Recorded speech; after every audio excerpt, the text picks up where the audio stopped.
Welcome back to my YouTube channel. My name is Ayesha Rehman and I'm studying Masters in English Linguistics at Göttingen University, which is in Germany. In this video, I will talk about IELTS speaking module. I will share some tips which will surely boost your bands.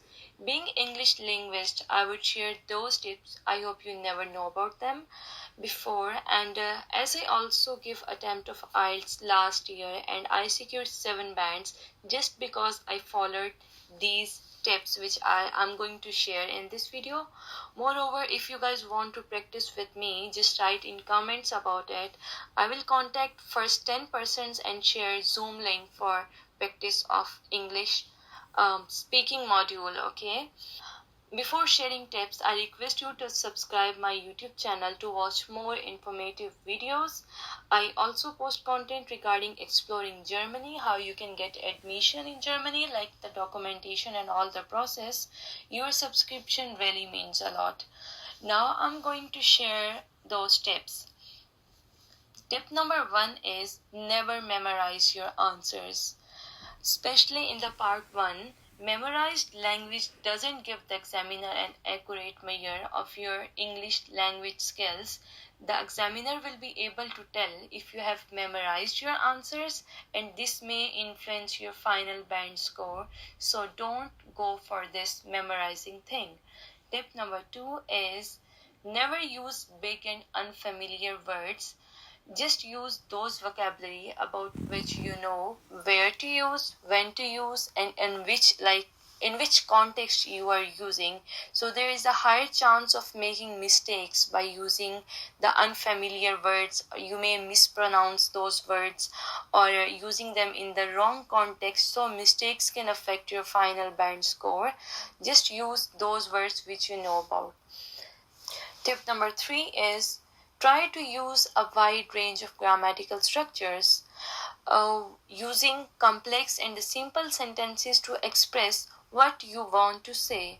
You should know your errors and practice speaking with your friends in English, or you can record yourself so that you can spot the errors.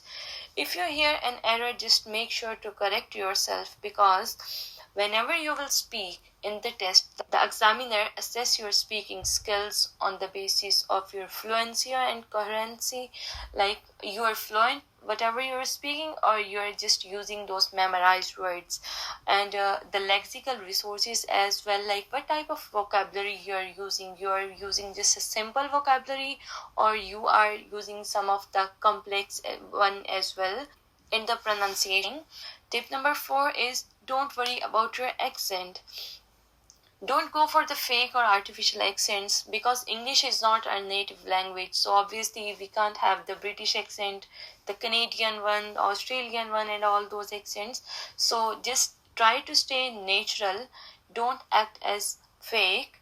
If you can communicate well, then there is nothing to worry about. Just maintain your accent, whatever you're speaking, whatever you're using in your home country, just go for that.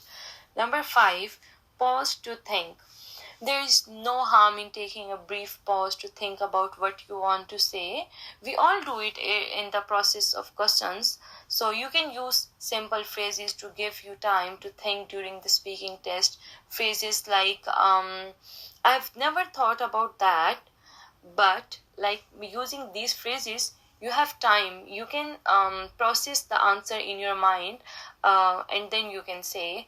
The other phrases you can use like, that's a good point, or you can say, that's a difficult question, but I will try to answer it. You can also say, let me think about for a minute. So that's totally fine. Tip number 6 is avoid using fillers. So this tip is related to the one that I discussed before, pause to think, because instead of saying like the words,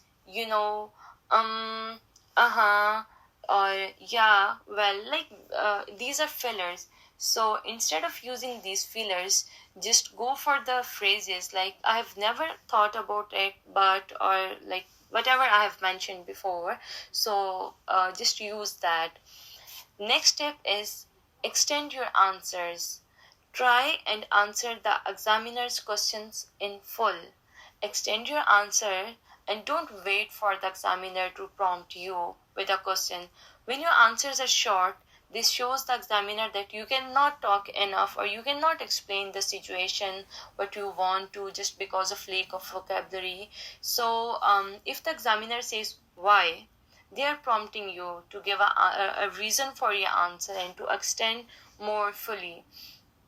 Next tip and very important one is don't speak in a monotone.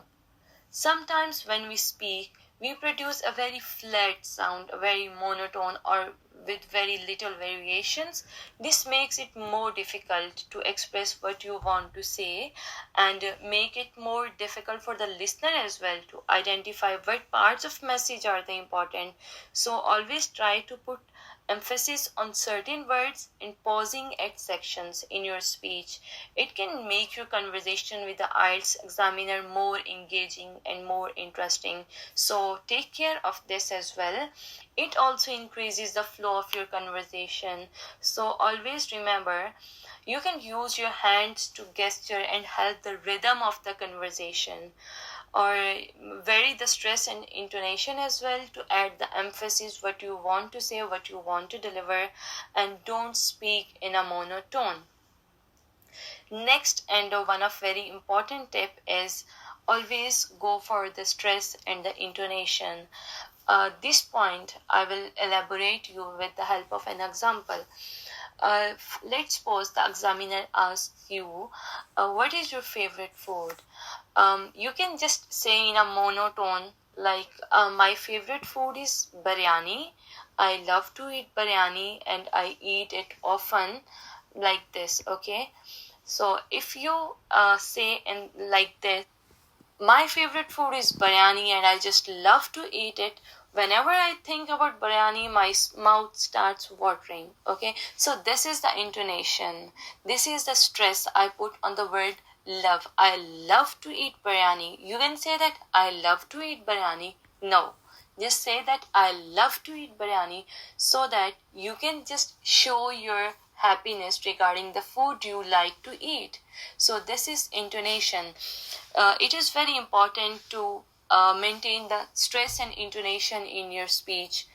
I hope these tips would help you a lot in your speaking test and you could achieve your desired bands. Once again, please subscribe this channel. It really means a lot to me. Thank you and good luck for your paper.